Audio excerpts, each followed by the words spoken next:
Howdy, howdy. Welcome on in to the pre-show before the free show. Hi, Tep. Hello. Hello. How are you? I'm doing well. How are you? Good. Dateline! What are you doing? Las Cruces, New Mexico. What are you talking about? Let me read from the newspaper of record in the United States of America, the New York Times. Let me read this. An article by Neil Vigdor today. Dateline! Las Cruces, New Mexico. I feel like you're not saying that right. He had just finished grocery shopping, but a New Mexico man got more than he bargained for when he returned to his car in the store's parking lot. A swarm of 15,000 honeybees had taken over his back seat. Yeah, I saw that. The man, whose name was not released, which is probably smart because you don't want to be bee car guy, had left a window down in a Buick while he made a 10-minute stop at an Albertsons supermarket. He left what in the back seat? Sorry. No, he just left his window down. Oh, window down. Gotcha. Supermarket on Sunday afternoon in Las Cruces, New Mexico, the authorities said. It wasn't until he had started to drive away How? that he noticed that something was amiss. According to the Las Cruces Fire Department, quote, then he turned back and looked and was like, holy cow. Jesse Johnson, an off-duty firefighter and paramedic whose hobby is beekeeping, said of the man's reaction in an interview on Wednesday. He called 911 because he didn't know what to do. How in I have a lot of questions. the Sam hell do you get into a car that has 15,000 bees on it and not realize? They said that there were 3.5 pounds of bees in his backseat. How do you get to the point of being able to drive off before you realize that? How? Mainly, I don't know, I man. mean, okay, it's one thing. You're maybe he was stressed. You can hear them. You can hear a singular bee. So how can you not hear 3.5 pounds of bees? 15,000 bees. How do you drive off? Blah, blah, blah, blah, blah. Figured that he could safely remove, this is Mr. Johnson. Thank God that Jesse Johnson is a firefighter and beekeeper, like an apiarist in his spare time. I'll do anything to keep people from killing the bees, he said, which is a very apiarist thing to say. Yes. It's common in the spring for the colonies of bees to split, with a swarm following a queen to another location, according to Mr. Johnson. He suggested that the bees, which collectively weighed about 3.5 pounds, might have come from a parapet, I don't know what that word is, a gutter system, or home in a nearby neighborhood. Mr. Johnson said the car's open window presented an inviting space for the bees to take shelter until they could find a more permanent home. Aaron Arbuckle has the quote of the day so far. Bees! He said the car went from a Buick to a BMW. I appreciate you, Aaron. That makes one of us. Yeah, blah, blah, blah. Luckily, blah, blah, blah. Luckily, the bees weren't swarming. They're pretty docile, blah, blah, blah. But don't tell that to the driver, who Mr. Johnson said watched him wrangle the bees from a healthy distance in the parking lot at Albertsons. Yeah! He didn't want anything to do with it. He was worried because the car was borrowed from a friend! Oh! I must have glanced over that part because there's a great picture underneath it. Here, I'll show you the picture. It's all those bees. They are, imagine like I borrow your car. Yeah. Hey, Pickle, let me borrow your car. I just got to run to the grocery store. My car's in the shop. Hey, Pickle, thanks for letting me borrow your car. I got to Just let you know. a small note. Your check engine light's on. Uh-huh. But But also there are 15,000 bees in your backseat. Have fun. Here's the keys. See ya. Woo! It's okay. I got my yogurt. Yeah.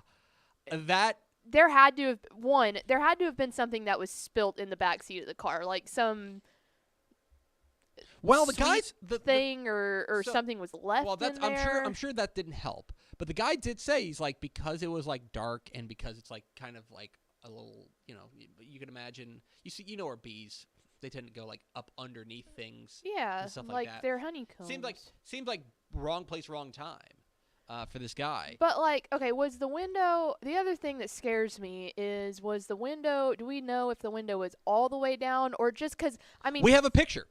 Was it like? But it's cracked. It's halfway. It looks like it looks like it's one of those things. Let's see if I can zoom in there. There you go. Okay, so it's cracked. So that is like it's fundamentally you know how in older cars the back windows were only rolled down about halfway. Yeah, the child safety thing. It looks like it's probably down as far as it goes. Right. With that situation going on. Okay, well I was just concerned because when it gets super super hot here, as it would in New Mexico in the summer, you might leave a window open. You crack your windows open a little bit just to get some airflow to when you get back in, it's not a sauna. No, this was not cracked. But I was like, if 15,000 bees can get in when it's like normally cracked, we've got issues. This was not cracked. Like, this looks like issues. This looks like it was half open. Okay, that makes me feel better. Yes, I don't think you need. I think you may need to worry about a bee. Yeah. Getting into your 5 bees, like not good, but not 15,000. You need to worry about like a dumbbell worth of bees getting in there. So my early nominee for headline of the year goes to the New York Times. A man found 15,000 bees in his car after grocery shopping. That's an attention grabber. I just don't know how he drove off. That's the part. That's what should have been in the headline. That's amazing. Drove off with 15,000 bees in his car because that's more eye catching. That's crazy. I have been to a beekeeping place on assignment for Dave Campbell's. If you go back in the 2011 summer edition, I wish I had it. Maybe I'll grab it at some point. We did a double coverage where we could tell cool stories visually in the front of the magazine, and one of them was there was a kid in, golly, I would need to look it up, maybe like a Rosebud or something like that, and he was a beekeeper, and so we did a photo shoot with him and his bees, and so I had to get all in your in your suit thing. I had the beekeeper. There's a photo of me floating around somewhere of me in a full beekeeping outfit. That's awesome. And yeah, so. That's just. I don't like bees. No. Down with bees. Remember when we were worried about murder hornets? Yeah, at least, I guess it wasn't 15,000 murder hornets, so he kind of got off. Yeah. The other thing that I thought about, you would be good most of the time, like if you had finding that out, like before you got into the car, because you have child. So child has to go into the back seat. Sure. Like, I don't have child, so I would just hop in my car. But I still think I would realize before I drove off. I think that's probably right. Anyway, make sure. Oh, did Rudy just break his leg? I don't know what just happened. Earthquake. Hit the theme expo.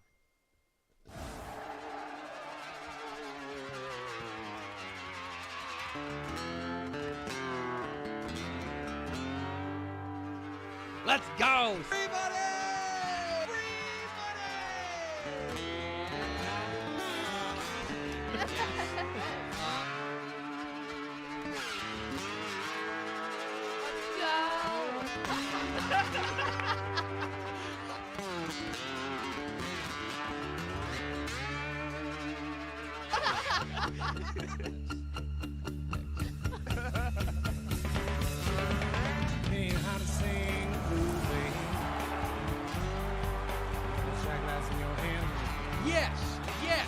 Yo! From the Dave Campbell's Texas Football Mothership here in beautiful Lewisville, Texas. It is Texas Football Today, a show celebrating 5 years bee-free. My name is Greg Tepper. I'm the managing editor of Dave Campbell's Texas Football magazine, texasfootball.com, a corresponding website. Thank you for spending part of your day with us, whether you're watching us live at texasfootball.com or on the facebook.com, or you're listening to us in the podcast, which you can subscribe to on the podcast vendor of your choice. Either way, thank you for doing your part to support your local mediocre internet show. I am sitting over there at the helm today, making us sound good. She is the Duchess of the Dorks. She is Ashley Pickle. Hello, Ashley Pickle. Howdy. How are you? I'm doing well. Yeah? Also, I got to give a shout out real fast about my shirt. Oh. So I can show you here. I'll stand up. My brother sent this to me for my birthday because he played in the team tennis state championships, and so yeah, he sent me this awesome shirt. So I decided to wear it. And so your brother Yeah. Just be clear. Your brother, for your birthday. Yeah. Sent you a shirt from an event he attended. Yes, because I had mentioned, I was like, oh, that would be cool to get a shirt from there. Oh, you requested it. Yeah, Okay. kind of. I didn't know if they I would was have gonna say- shirts or not. I was going to say, there's a fair chance you got that shirt for free. No. In which case I was like, now I pulled that move before. I want to be clear. I'm like, look what I got you. I got you this hotel shampoo. You know what I mean? But Yeah, no, I had kind of mentioned it when I was back home for my vacation, because it was before that he had, like the week before he had went to go play in the state championship. But it's got Lano on the back. So all right. shout out to the shirt, Shout repping the shirt to today. Lano. Today is Thursday, April 1st, 2021. Oh, it's April Fool's Day. Yeah, there was a slight part of me that almost asked if the beekeeping thing was an April Fool's joke, but I'm hoping from the New York Times that they wouldn't Yeah, do that. you would think. But I'm never confident. All right. April Fool's Day is stupid. That's a whole other topic I That's could a go whole on. thing. 238 days till Thanksgiving, episode 1137. 1137 is the Josh Wilson episode. On today's show, me amigos, we will be talking about the two largest, let me rephrase this. Two of the most noticeable, impactful Texas high school football hires. Seismic shift. Seismic shifts. One in Class 6A and one in Class 1A. We'll talk about both of those and the implications that they have going forward coming up here in just a moment. In the back half of the show, I ran out of room, so I put plus-ish. back half of the show, there's other news. And so we are Texas football today, but today we will talk a little bit of basketball and allow Sprinkle our it in. good friend Ishmael Johnson to join us to talk about the news in the college basketball front, as well as promote his new podcast, Texas 24. So make sure you stay tuned for Ishmael Johnson coming up here at the back half of the program. Do we have first four through the door? We sure do. It was Ed McElroy, Rob Hadaway, Alan Shepard, and Ryan Smiga. Welcome in, fellas. Hello. Okay, let's get to it. If you go to TexasFootball.com, you will find our coaching changes page presented by our friends at the North Texas Honda Dealers. And you will see that we've got all of the Texas high school football coaching changes up there. Matt Stepp, of course, is our Dave Campbell's Texas Football Insider. He is all over the coaching changes. That's why we have the Step Bomb. The Step Bomb. I should have put the video in, darn it. Yes. Oh, So there are, and normally on Mondays we do headlines, and normally we would save coaching changes from the previous week until headlines on Monday. Mm-hmm. But there were two coaching changes this week, two of them, that I think are particularly interesting that we should take a little bit of time to talk about. One of them I think you probably heard about. And we're going to talk about what's happening in Allen. For if you've been living under a rock, Allen was open. Terry Gamble decided to retire, and so they were looking for a new coach. They have found a new coach. It is a gentleman whose name you probably know, a gentleman returning to the DFW Metroplex after a recent stint here, coaching the SMU Mustangs. Talking about Chad Morris. Chad Morris is the new head coach of the Allen Eagles, taking over the largest Texas high school football program in the state. I would need to check. I would presume it's the largest in America. I would be absolutely Be pretty shocked shocked if it was wasn't. not. So, Allen has their new coach. Now, here's what I know about the Allen coaching search. And I know this basically through Matt Stepp. I want to be clear. This is not my own reporting. That Allen, for whatever they might have said publicly, they had a list. And they had a list of guys that they were going to go after. And they were going to give phone calls. And I know that they made a number of phone calls. Mm-hmm. I know not all of them said yes. Mm-hmm. Let's put it that way. But one guy who they were always going to get a phone call, they were always going to pick up the phone and call, was Chad Morris, Yes. the former SMU coach, the former Arkansas coach, and of course, for those who don't know, he cut his teeth in the Texas high school football world as the head coach of most notably at Stephenville, Lake Travis, and Bay City. That's where he had his most, although he was at Elysian Fields as well and was terrific there as well. So, excuse me. So, Allen, I think, there was always going to be a little bit of pressure on them to Right. make a splashy hire. Mm-hmm. There was always going to be a little bit of pressure on them to go out there and bring in a guy. That, for example, there are a lot of coaches that I hold in really, really high regard that I think they are stars. I think they are awesome, awesome coaches. Mm-hmm. But, plain and simple, they are not splashy names. No. And as a result, they were not going to get called by Allen. Mm-hmm. It just wasn't going to happen. Right. Because I think that Allen is, in many respects, trying to maintain the brand of the Texas high school football program of record. We can certainly have a conversation as to whether or not they are that, but that is what they are trying to maintain. If you ask people from outside the state, they're more likely to know Allen than Right. literally any other program. Right. And it's worth mentioning that, look, when they hired Terry Gamble, he was supremely impressive in his time at Hewitt Midway before he went up to Allen. Correct. But I would make an argument that, like, when he got hired at Allen, I think Matt Stepp and myself and people who follow Texas high school football were probably like, man, that's a super good hire. You know, he is Terry Gamble is a really, really good coach, but I don't know if it necessarily moved the needle from a national perspective. Mm-hmm. I think that that's probably the same case with Tom Westerberg. Mm-hmm. Tom Westerberg, when he was the coach at Allen from 2004 to 2015, that's when they really had their rise to behemoth status. Correct. Of course, that's when they were spectacular, kind of in the mid 2000s, and then of course during the Kyler Murray Murray era, things like that. That's when Allen became Allen. It became the brand. Mm-hmm. Do you know what I mean?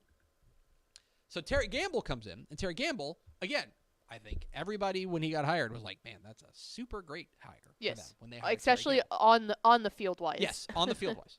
But I also think that was not necessarily, they were not going out there trying to make a splash nationally. It wasn't a shiny toy. Right, exactly. I think the game has changed for Allen. Mm-hmm. And I think that they understand that they were going to have to go out there and make a splashy hire. Mm-hmm. And the names that were on their list, including Chad Morris, who they did hire, they were splashy. If they would have hired any of the guys that they were calling, it would have made waves. Mm-hmm. It would have been big doings. Every single one of them. Chad Morris is the new head coach at Allen. And I think there's some people who you know, if you forget, let's just give you a refresher. Chad Morris was supremely successful at Bay City, supremely successful at Elysian Fields before Bay City, supremely successful at Stephenville, supremely successful at Lake Travis. He was one of the, in fact, I believe he's going to the Texas High School Football Hall of Fame this year. He is a spectacular high school football coach. Mm-hmm. There are going to be some people who look at his last stop, who look at what happened at Arkansas and say, this guy doesn't know what he's doing. Right. And you hear a lot of people saying, A lot of taking the step down, and it's almost like, it is a step down, but is it I'll just say this. I'll just say this. I reject that notion outright, plain and simple. I think that coaches want to coach, plain and simple. And I think that he wants to coach. Mm-hmm. Things did not go well at Arkansas. No. I don't think that's going out on a limb. No, they were not not at all. good under Arkansas. At Arkansas, he was pretty darn good at SMU, I would say. Mm-hmm. Which is how he got to Arkansas in the first place. Right. He was pretty darn good as the offensive coordinator at Clemson. Mm-hmm. Right. He was pretty darn good at Tulsa. I mean, his most recent stop was not good. Right. Plain and simple. But if you are looking at what he did at Arkansas and saying, well, this guy forgot how to coach, you are wrong. Mm-hmm. You are objectively wrong. He is an excellent coach, especially an excellent high school football coach. And I think that it's the kind of hire that Allen was looking for. A splashy hire, a name that's going to get people talking, and a darn good football coach. Oh, yeah, by the way. Right. That is, to me, what's interesting. Now, I think one thing people are maybe getting misconstrued. I think they're like, how can they afford Chad Morris? How can they go out there and they can afford Chad Morris? There is one small thing to keep in mind, and I don't like talking about money when it comes to high school football coaches, but one thing to keep in mind, because he was a college football coach, so it's on the record, I can tell you about that. He's getting a buyout from Arkansas. Yes. Okay? A large one. Whatever money that Allen is paying him is just money that Arkansas doesn't have to pay him. Mm-hmm. Okay? And I'll promise you that, like, the money he's getting from Arkansas is larger than what Allen is paying them, Yes. is what I'm saying. That fundamentally, that this is, he is not taking this job for the money. Mm-mm. Chad Morris probably doesn't need any more money. No. Okay? He was a head coach at SMU, and he was a head coach at Arkansas and the SEC for a couple of years. He's probably good on money. Mm-hmm. He's not there for money.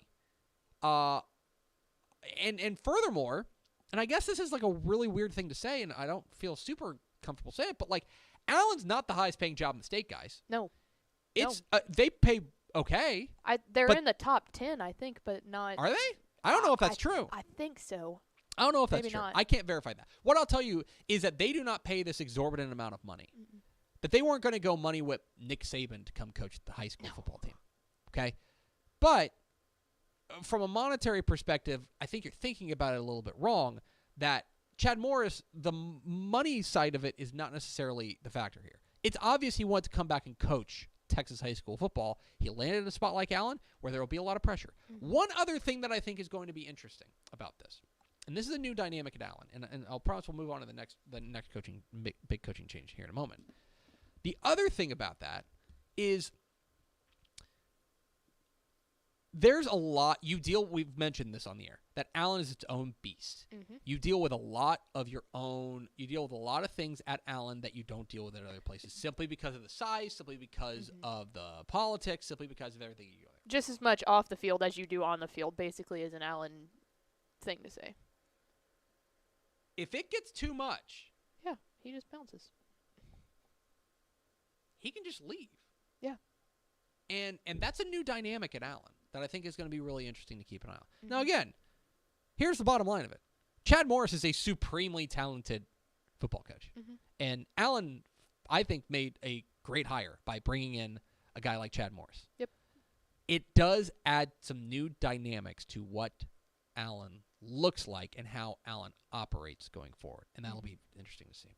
So there's that. There was one other coaching change that maybe you missed, that maybe you didn't see earlier this week. And that was the news out of six-man football at 1A, and that is that Dwayne Lee and his staff are heading for Aquila. And maybe you don't understand the ramifications of this, but Dwayne Lee has been at Strawn for 18 years. Mm-hmm. It's been 18 years. He guided them to 4 state championships, 03, 08, and then back-to-back in 17 and 18. This is one of the very best six-man football coaches.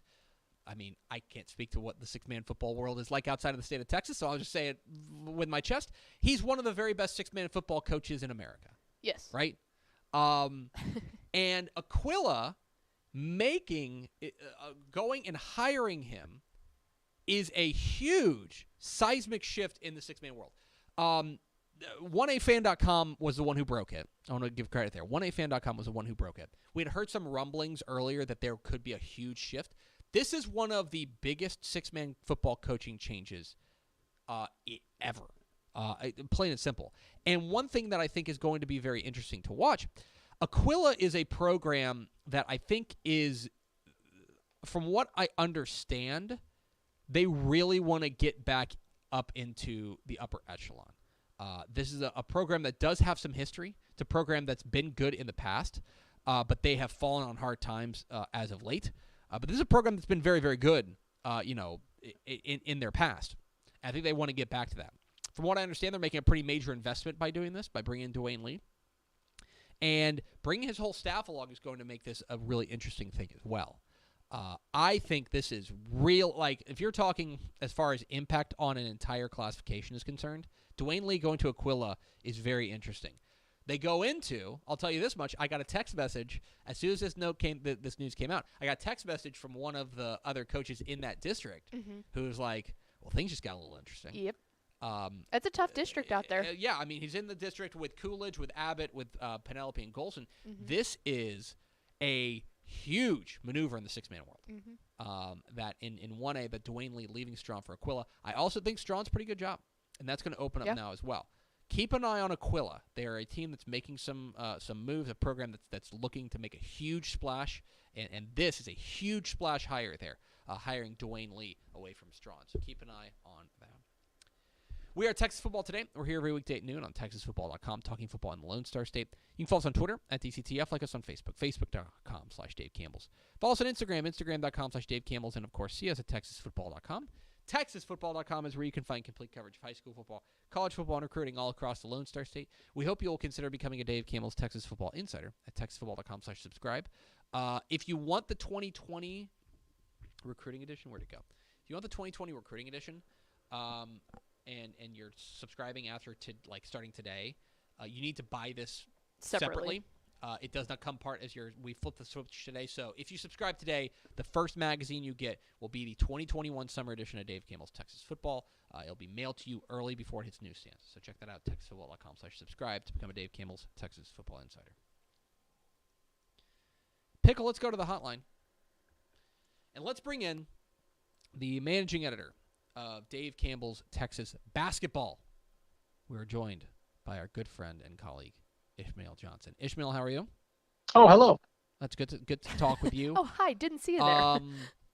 I want to ask you the most important question, which is, and I just want to get you on the record. I know the answer to it, but have you watched Godzilla vs. Kong yet? I have not yet. I don't know what I'm waiting for, but for some reason I have not just jumped right into it. Yeah, I need to hop on it too. Maybe we can stream us watching it together. It'll be great. Okay. All right. So we've got you on. Normally we are a football show. The middle word of this program is football, after all. But there's big news in the basketball world today in Texas, and we would be remiss if we didn't bring on our basketball insider to talk about it. Chris Beard, the head coach of Texas Tech, is no longer the head coach of Texas Tech. He will be, according to reports, the new head coach at the University of Texas, replacing Shaka Smart. I guess your initial reaction to the news today of Chris Beard leaving Tech to go to Texas? Somewhat not shocking, but then part of me is like, okay, I guess Texas is okay paying its basketball coach more than its football coach. That was kind of I have an article up on TexasBasketball.com where I kind of run through about 3 or 4 candidates that I thought would be in the running, and that was the biggest hurdle for me to convince me that Beard would get the job, because he makes roughly, I think, about $5.5 or $6 million at Tech, and Steve Sarkisian at Texas makes 5.2. And they'd have to obviously match that and probably surpass that by $1 million or two, and I just didn't see that. I didn't see that happening. And now, if we ever see Steve Sarkisian and Chris Beard out to dinner in Austin, Chris Beard's picking up the tab. So it is rather remarkable, and I think that you take a look, you take a look at who Chris Del Conte, the athletic director at Texas, has hired over the course of his tenure there. Obviously, Steve Sarkisian becoming the head coach for football.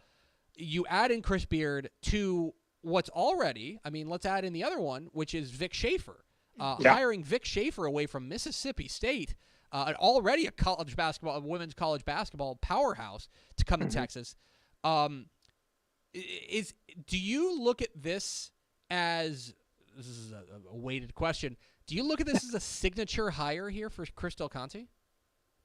I think so. I think that's why I'm partially, and why I was underwhelmed, why a lot of people were underwhelmed with Steve Sarkisian, is because he was coming off literally a summer where he just poached, Vic Schaefer.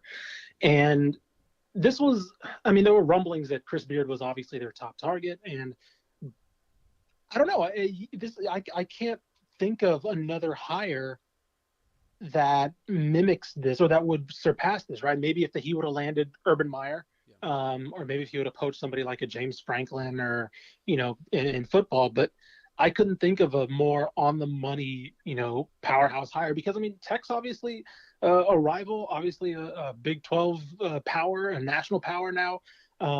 And, to me, the biggest thing was that the biggest thing connecting Chris Beard to Texas was the fact that he was an alum. But he was a Tech assistant longer than he was an alum under Bob Knight.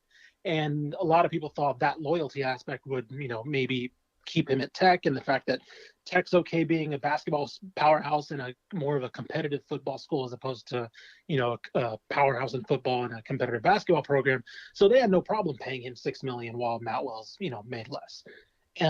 But yeah, I get like, I'm curious to see the demands that Beard had to have made and the assurances that he had to have gotten, because we know that Texas is they broke ground on a new stadium or a new arena because the Irwin Center is a cavernous void, and so I'm wondering if he has assurances about what that facility will be and what else the program is going to be doing to kind of boost the perception.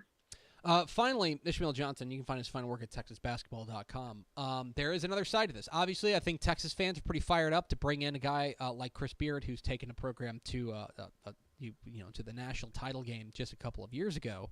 Mm-hmm. There is another side to this, which is now Texas Tech is an intriguing opening in the college basketball coaching ranks. I'm not going to ask you to handicap things, but when you take a look at who Texas Tech may be looking at for their next basketball coach, what do you see? I wonder how much they they obviously invested a lot in Chris Beard, and to me, it wouldn't make sense for them to just scrap what he built there.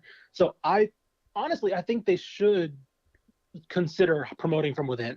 Ulrich Maligi is one of his prominent assistants. He was their top player development and recruiting guy. I would not be surprised if they decide to give him the job, or at least look at him very, very seriously. Then of course you have to go outside of that. If you don't promote within, I think that the natural names are going to be Grant McCaslin at North Texas. I know he's also going to be in the running for the Oklahoma job by a lot of reports. I don't know if you go somebody like Joe Golding out of Abilene Christian. He obviously did a great job, but I think that where Tech is, they're in a position to maybe look a little bit bigger. So I think Golding would be a great head coach, but I think he's maybe one job away from getting that job. I think maybe somebody like McCaslin would be more of their fit, because culture-wise, he also wouldn't be that big of a shift from what Chris Beard was able to do defensively with that program. So basically, I would go Maligi, but I wouldn't be shocked if they go outside for somebody like a McCaslin. He's Ishmael Johnson. He's the managing editor of Dave Campbell's Texas Basketball. Find his fine work at TexasBasketball.com. And you want to tell people about your podcast? You got this cool new podcast. Yeah, Texas 24 on Apple Podcasts right now. We're working to get it on Spotify and some other spots too. But yeah, we've been pumping out multiple podcasts a week for the men's and women's tournaments. We did our first couple episodes over the girls and boys state, kind of previewing and then recapping girls and boys state basketball. So you can go back and listen to those as well. It's me and Matthew Bruni from 247. Yeah, it's been really good so far. We pumped out quite a bit of episodes in the span of like roughly a month. So yeah, go subscribe, rate, all that stuff. It's Texas 24, hosted by Ishmael Johnson. And Ish, go enjoy Godzilla vs. Kong, and then afterwards we can record a joint podcast going minute by minute and frame by frame. Oh, yeah, definitely. 3 hours minimum. Later, Ish. Bye, Ish. There you go. Ishmael Johnson, the managing editor of Dave Campbell's Texas Basketball, joining us here to talk a little bit of basketball here on TexasFootball.com. There's big news like that that's Texas-centric. We have a resource. Wow. Oh, yeah. And we were talking coaches changes all day today anyway, so we might as well make sure to hit that. And people love Ish. People, that's the real thing, is I just get demanded for more Ish content. The people demand Ish. So there you go. We try to get it when we can. And now we go live over to the Pickle Zone for America's second favorite segment, Final Thoughts. Is that what we're calling it now? The Pickle... The Pickle Sphere. Pickle Sphere, the Pickle Zone, Pickle... Can we get it sponsored? Yeah. Clausen Pickles follows me on Twitter. Do they? Yeah, I'm one of like the 100 people that they're following on Twitter. That's a flex. Interesting. Anyway, final wanted to shout out Chris Gebhardt because he is watching from Three Rivers, Michigan. Hey now. Step was watching from Canada, so he doesn't count. Shout out to them. He doesn't count. He has to watch. No, two more things. One, our good buddy down at Texan Live, Trevor Bullard, was watching the show and texted me during the show to let us know that he watched Godzilla vs. Kong and that it is chef's kiss. Of course. So guys, Godzilla you got beating up a monkey. yeah. So It's you gonna be got great. that endorsement there. Yes. But the next thing is I had to to watch it tonight. Tommy Hayes commented a while ago. Yeah. Valued photographer Tommy Hayes. Yes, he commented a while ago when we were talking about your bee story in the Yes. pre-show, and he said, "Who counted them?" And I always wonder So on things like that. Like, I think I actually have an answer to that. okay, did they capture them and then go release them somewhere else? Let's see. Yeah, it was. That's what they did. They were able to capture them. To put a bow on this story, they were able to capture them. No major injuries, although a supermarket security guard and at least one firefighter were stung. Let's see. But basically, the fire department estimated that 15,000 bees were removed. Okay. Yeah.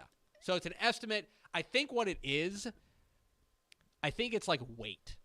You know what I mean? I think it's like a weight situation. Okay, because then they would say 3.5 pounds. Yeah. Them knowing the pounds would, okay. I think that what they're saying is that, I mean, if you do a little bit of back-of-the-envelope math, right, which I'm not going to do because I'll embarrass myself, but you can probably figure out if they weigh an how, ounce or two. Yeah, how much or a gram or 1,000 whatever. pounds or 1,000 bees weighs, or, you know, like swallow. 1 pound of bees is equivalent to most likely this number Yes. of bees, so you Right. you go up from there. But yeah, that's funny because I always did. He made a good point, and I was like, I've always wondered that. Like they're like, oh yeah, 15,000. It's like They've got to have. It's Someone got sit to be there weight. and- They're not going like one. Don't move. Don't Don't move. Don't move. everybody 1, stay 2, still. Right. Stop.